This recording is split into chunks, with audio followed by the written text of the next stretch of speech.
Democracy has been defined in many ways. We would all agree that democracy includes government.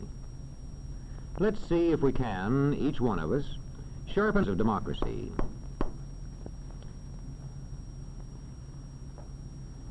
We know that democratic words and forms have been written into laws.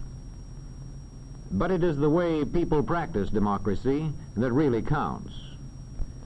Let's ask this man about defining democracy.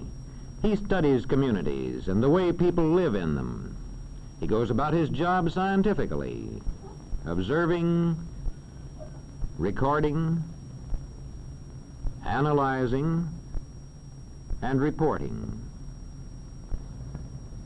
Well, I'll tell you one thing. Students of society have been reporting their observations and analyses for a good many centuries. And as yet, there is not one single definition of democracy that they would all accept. There's one point, however, they would all agree on, and this is it. In thinking seriously of democracy, one must define his words carefully and use them consistently. When you have your own definitions clear, you know exactly what to look for in a community. Many students agree that two important signs of democracy are shared respect and shared power. Let's take shared respect first. Sharing respect means that each shares the respect of all. Not because of his wealth, or his religion, or his color, but because each is a human being and makes his own contribution to the community, from healing its sick to collecting its garbage, from managing its railroads to running its trains.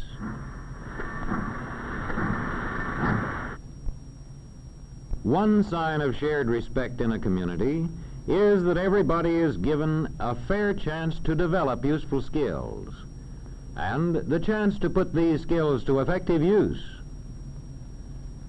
And there is shared respect if various groups in the community recognize each other's right to hold different faiths and opinions. And now let's see how we spot the second of the two signs of democracy, shared power. Most observers agree that there is true democracy in a community only if there is shared power. That is to say, only if many people have a share in making decisions that the community will support with force if necessary. More specifically, you can say that power is shared wherever regular popular elections are authorized and are actually held. There is shared power wherever people actually get out voluntarily and vote.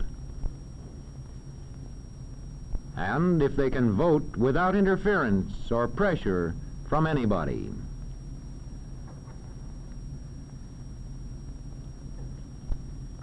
There is shared power if office holders are drawn from representative groups in society, if they include men from the farms,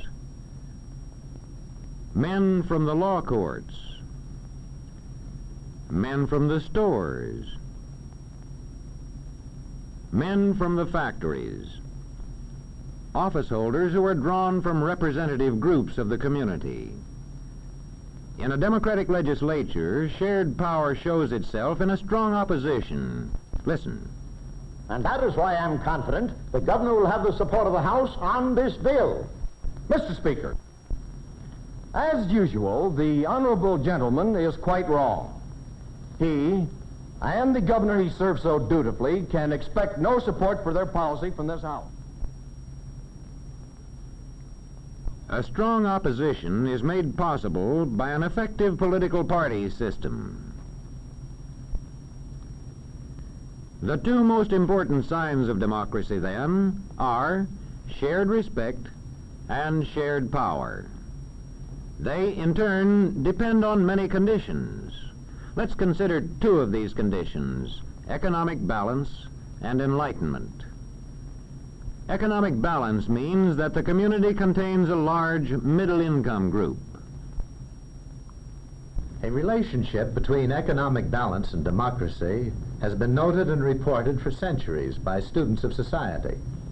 Aristotle said that a government made up of middle-income people has the best chance to be democratic.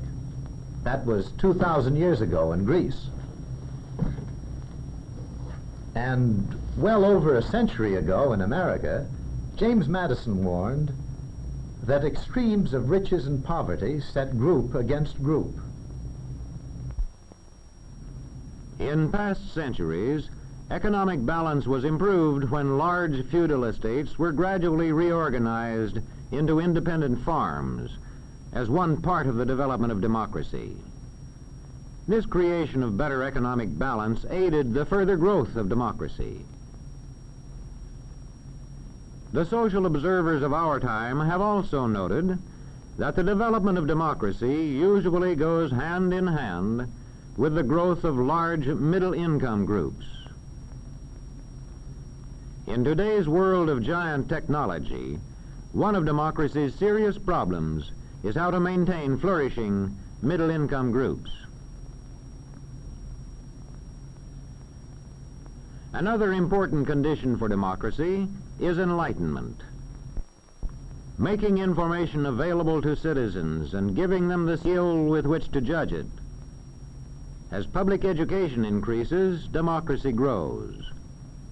In checking a community for democracy, we must find out whether it provides schools adjusted to the needs of its young people. Just being able to get books and newspapers is no guarantee of democracy. The newspapers of a real democracy meet these tests: balanced presentation of news, disclosure of source, competence of the staff. In applying these tests to newspapers, we find out, first of all, if they report both. See if the news pages contain news only, and if opinion is kept for the editorial page.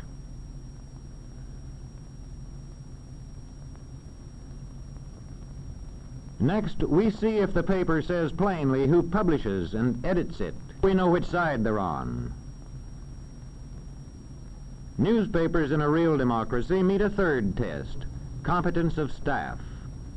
This test requires newspaper men to value accuracy and impartiality, and to interpret the news skillfully for the public.